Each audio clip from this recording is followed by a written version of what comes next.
Hello, everybody. How are you guys? All right. Thank you guys so much for being here. Those of you that are new to the channel, welcome. Come on in. I hope you enjoy it.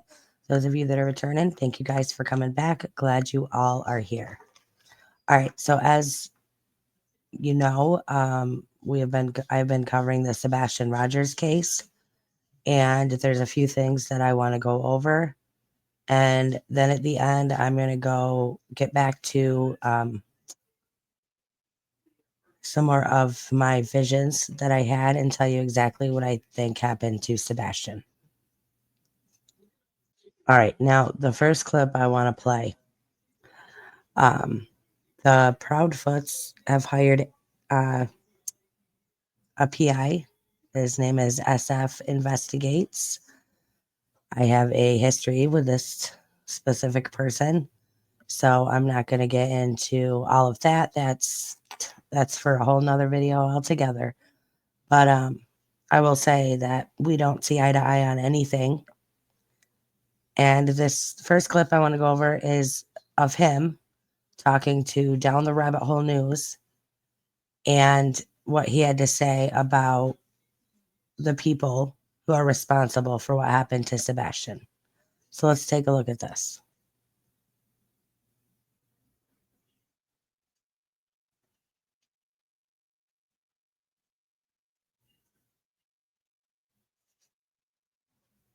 These other, narcotic medications they were talking about. I mean, could you imagine? First of all, let's say that they did.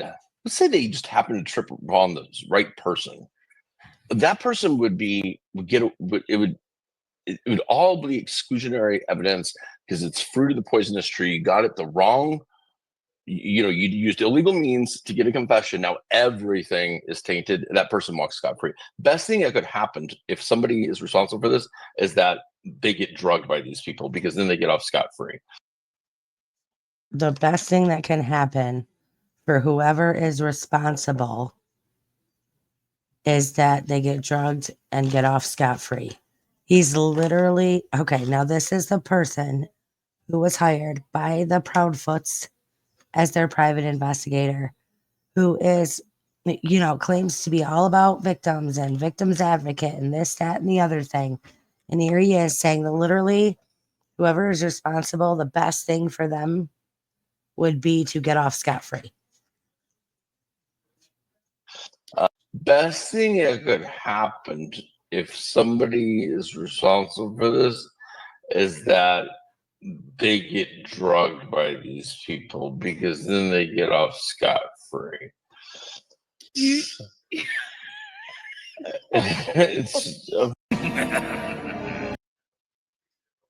Yeah. What kind of a PI, what kind of victim advocate?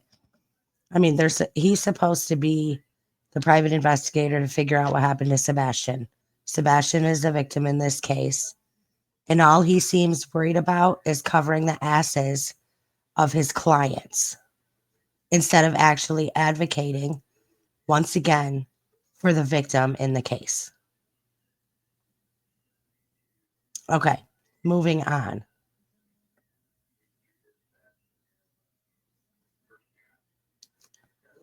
A new update that had happened. As of January 3rd, 2025, At Night Private Intelligence has identified new developments pertaining to the Proudfoot residence, which remains a central focus of our investigation into the disappearance of Sebastian Wayne Drake Rogers. The key updates include: 1. The Proudfoot residence is for sale. At Night has learned that the Proudfoot home is currently undergoing preparations for sale, potentially through private channels. 2. The termination of Brinks Home Security. It has been confirmed that the residence has terminated its Brinks Home Security service and did not have active coverage during critical timeframes. So, before Sebastian mysteriously vanished from his home, at some point before that, they had canceled their Brinks Home Security service.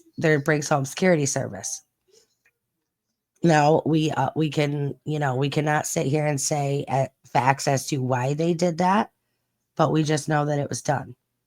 Now I'll say this: what kind of people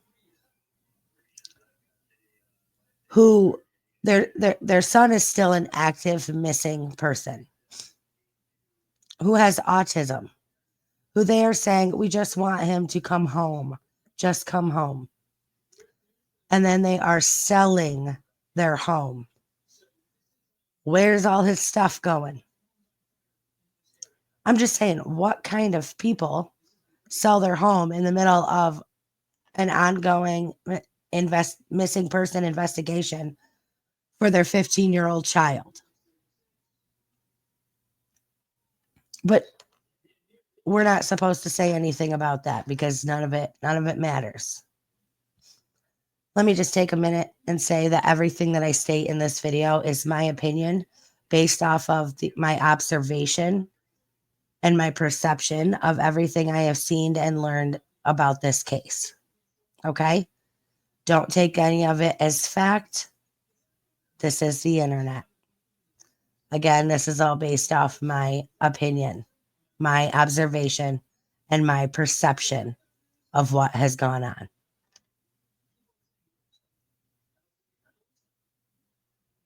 Now, I know a lot of people had said in the video that I made yesterday, a lot of people had said, listen, that's a lady. That's a lady that is talking to Katie at the car, not a man. I am going to go through all that footage again later on tonight. I just haven't had a chance yet. So it very well could have been a woman. It's really hard to tell in that video though, whether it is a man or a woman. So anyway, that's for a future video.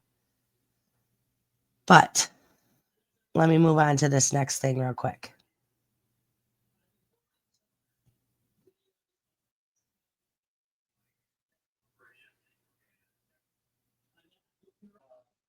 Okay. Now, in an interview that was done with the Proudfoots, Katie says that she went to Sebastian's room to wake him up, could not find him, searched all over the house. She called Chris, and in her words, she was hysterical by the end of the conversation, not being able to find her son. And then he three-wayed. She said he three-wayed and called the cops. Now, he said in his own words that he did not call 911 because of where he lived. He'd been dispatched through two different places. So instead of calling 911, so there would be no 911 call. Yeah. Instead of calling 911, he went straight through and called the sheriff's office. Now, why is that important? Let's look at this. Could it have been their buddy, his buddy at the sheriff's office that he was on the phone with? Let's see.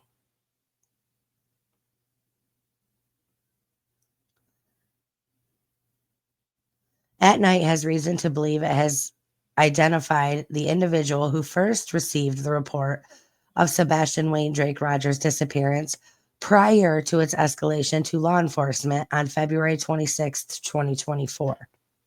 Furthermore, our team has likely determined the identity of the individual engaged in the extensive phone conversation with Mr. and Mrs. Proudfoot on the morning of Sebastian's purported disappearance. These findings, supported by intelligence from sources closely connected to the case, represent a pivotal development in our ongoing effort. So, according to this, before it was moved on and reported to law enforcement, there was a person that was on the phone with Katie and Chris who he three-wayed into the call before law enforcement was even notified. Now, again, according to him, he skipped calling 911. He says because he would have been dispatched to two different people before he got to the actual let's report this kid missing. But also, there is no 911 call to be released to the public for the public to scrutinize. Now, I believe these people are not stupid. Okay? Not stupid. Now,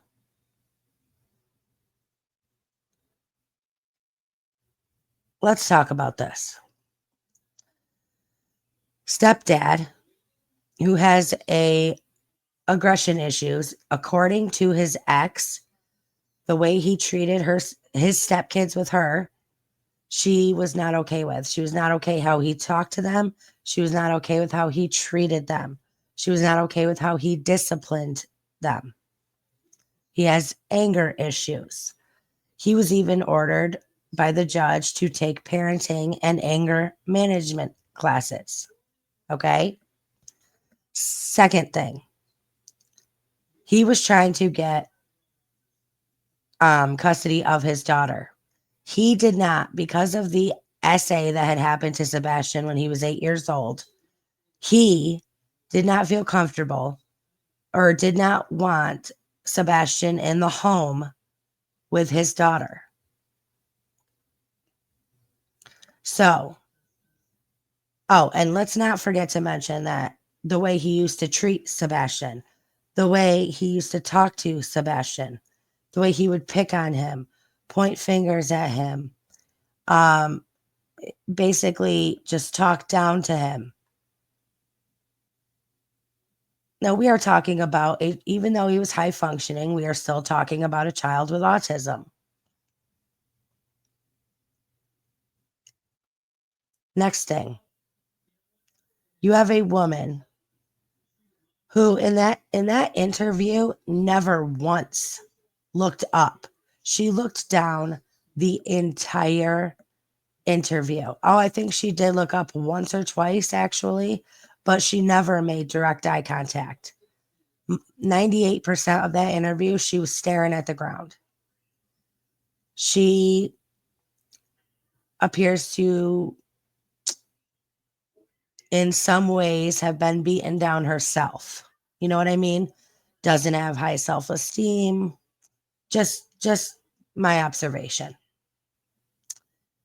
But you do see someone who allegedly would choose her husband over her own son.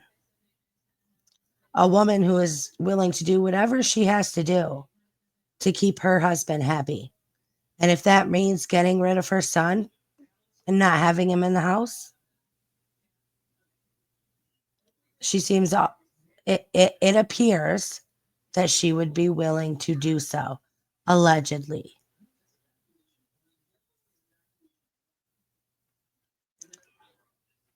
So let me put these bullet markers for you. Stepdad didn't want kid in the home.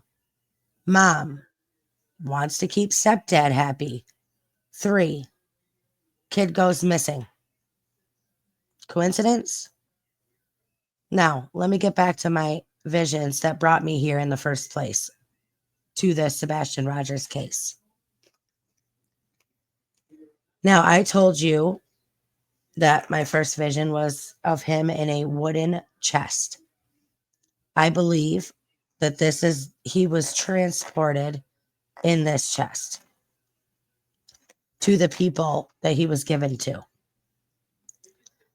I told you I saw a man and a woman in a older model faded blue and white RV. The man had dark brown or black hair and was wearing a flannel. The woman sitting in the passenger seat, I could just see the back of her head. She had medium length brown hair.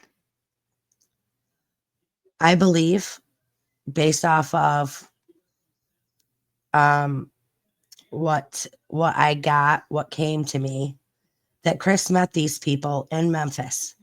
I believe that Katie also met with them and the deal was made that Sebastian was going to be given to these people. Now, none of this is fact. This is all just my opinion. Okay.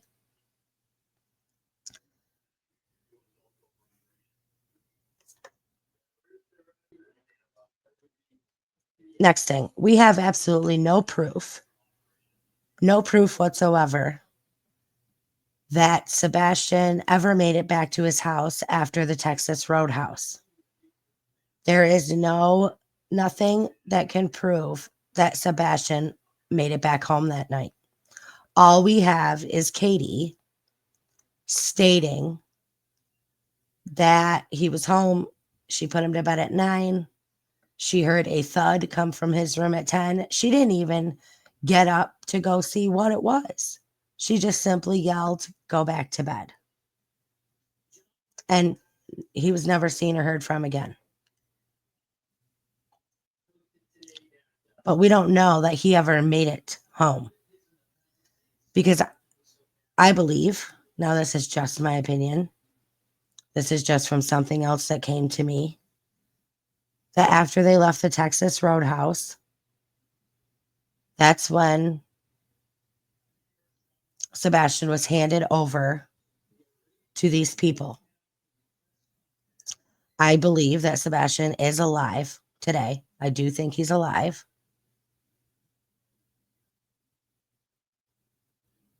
And I don't believe that Chris was not home that night. And in many interviews that Chris has done since, he says we saw him in black pants. We put him to bed. But really it was her, according to the original story.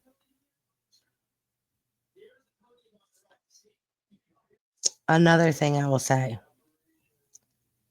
is that photo that came out in May of a person that was believed to be Sebastian Rogers at Blue Mountain Ridge Welcome Center in the Carolinas. I do believe that that was Sebastian. Now, his dad said absolutely 100% that's him.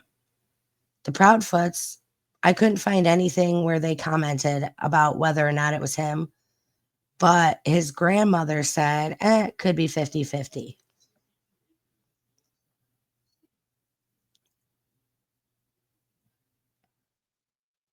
Could be 50-50.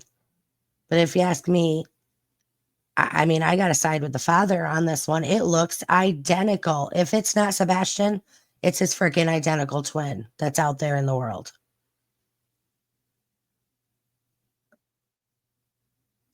Now, people have given their children away in the past. There's this thing, it's called rehoming.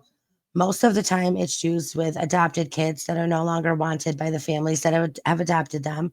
So instead of going through proper channels, they go through backdoor channels on forums, on the internet, on the web. Uh, these people are everywhere.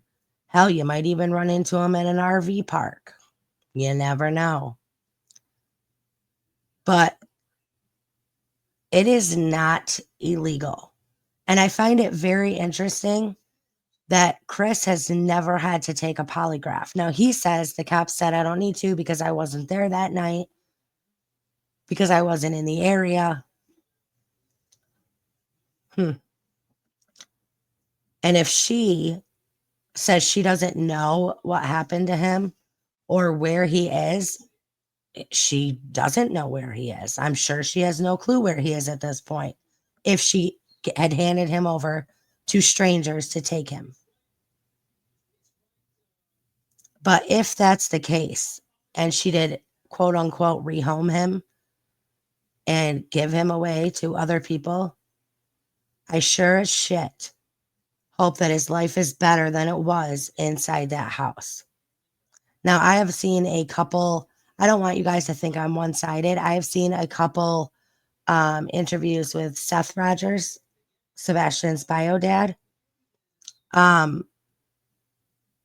and my thing for him would be if you had even a hint of a clue that Sebastian's life was miserable in that home and he was treated like crap by both his mother and his stepfather, why on earth you wouldn't do everything you could to remove him from that situation? You know, there was talk about um, a deal made between Chris and Seth that Sebastian was supposed to go and live with Seth. Well, then why wasn't he? Because Katie didn't want him to? If Seth had a inkling that something wasn't right, he should have done everything in his power to remove his son from that situation, from that man that resided in that household, and from the mother who didn't do what she could to protect her son from that man. Well, let me hear your thoughts down in the comment section below. I love you guys. Stay strong, stay healthy, stay safe. Keep asking those hard questions. Keep spreading that light, and I will see you all next time.